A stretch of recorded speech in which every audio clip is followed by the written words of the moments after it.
Hey, what's going on, guys? Man, it's me, Tim, back with another video. And today I'm talking about something that's different, but unique, but not. Now, I'm used to like some of my videos not getting as many views as some other content, but I think as a creator and as a creative, you have to constantly take in other types of content. I have not been to the cinema as much as I would have liked this past year. Well, because of COVID, but I did watch my fair share of television in my house. It's amazing how quickly TV went from being second fiddle to the big screen, and somehow, someway, took over for me, the place to where I found comfort with storytelling. I remember going to the movies by myself, and now I get to watch great storytelling right from my home in long form format by myself.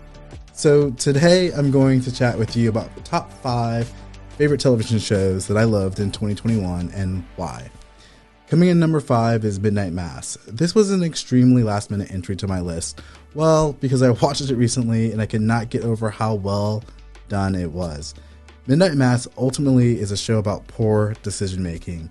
The show explores what poor decision making does to a small town just off the coast of Maine.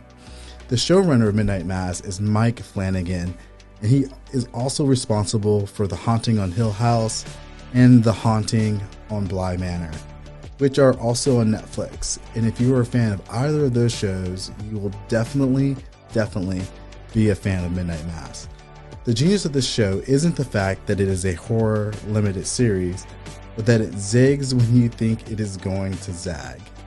Now, I left the finale feeling somewhat awkwardly satisfied, but also wanting to spend more time with each of the characters.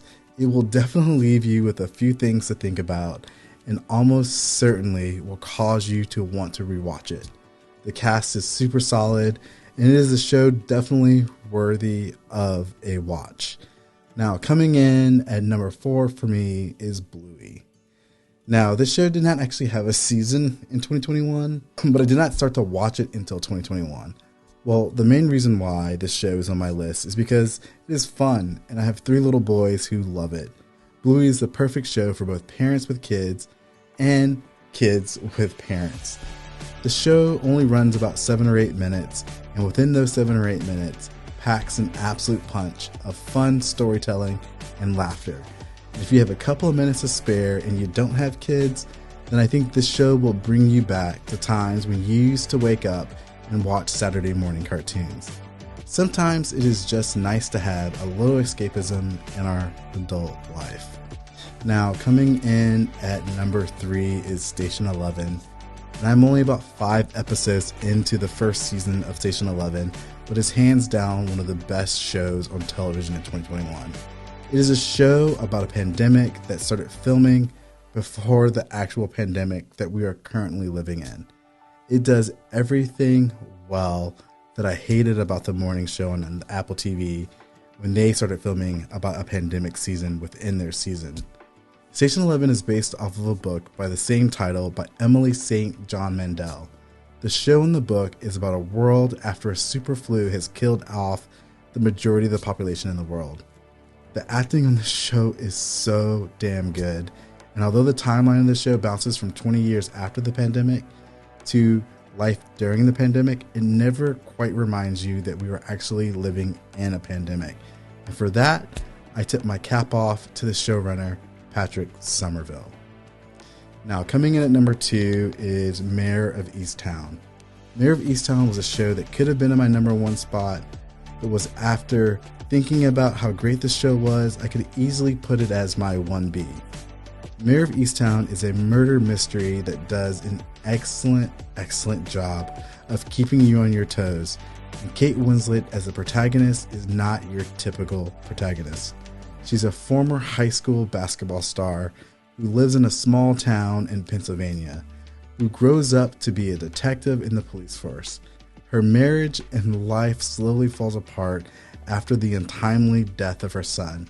Mayor of Easttown is an exceptionally well-made show that is a slow burn series that picks up momentum at all the right places. The performances, the cinematography, and the storytelling is absolutely top notch.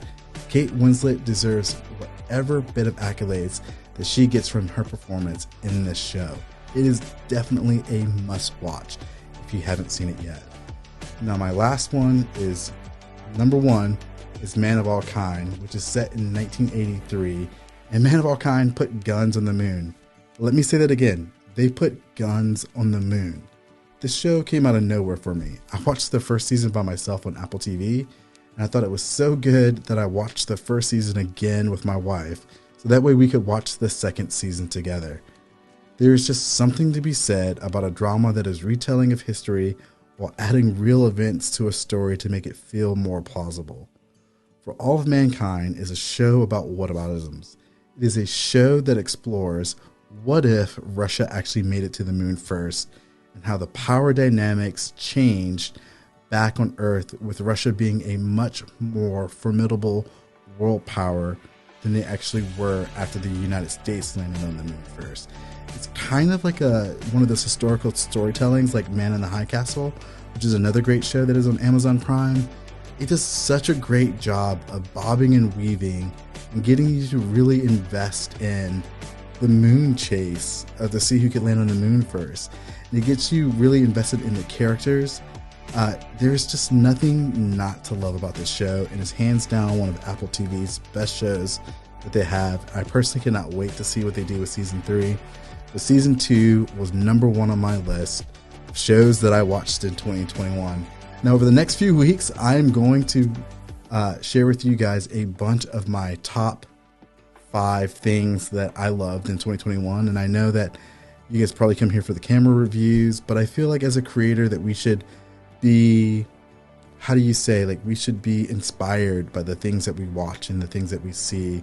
I want to encourage you to stop watching or stop looking at photography stuff and to begin looking at cinema, or go to a museum and look at art and get inspired by something else that you're seeing, because it can really separate you from other creators in your industry, or it can help you build a niche that maybe you didn't even know you built or you could build on your own. Television, movies, cinema, songs are all things that should influence you.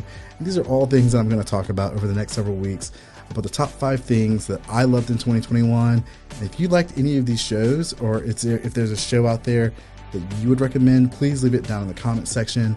I'm actually going to have another episode about my top 5 favorite shows with my good friend Jamie Patterson, who is just an absolute lovely, wonderful photographer based out of Richmond, Virginia. So be on the lookout for that one coming soon. And yeah, guys, that's all I have for you. And I hope you guys have a great day. I hope you guys enjoy this, and I hope you guys find some of these shows as enjoyable as I found them. And I cannot wait to share with you my next top 5, which will probably be my top 5 films of 2021. But yeah, that's it for you guys today. Thanks so much for watching, and I cannot wait to see you in the next one. Peace.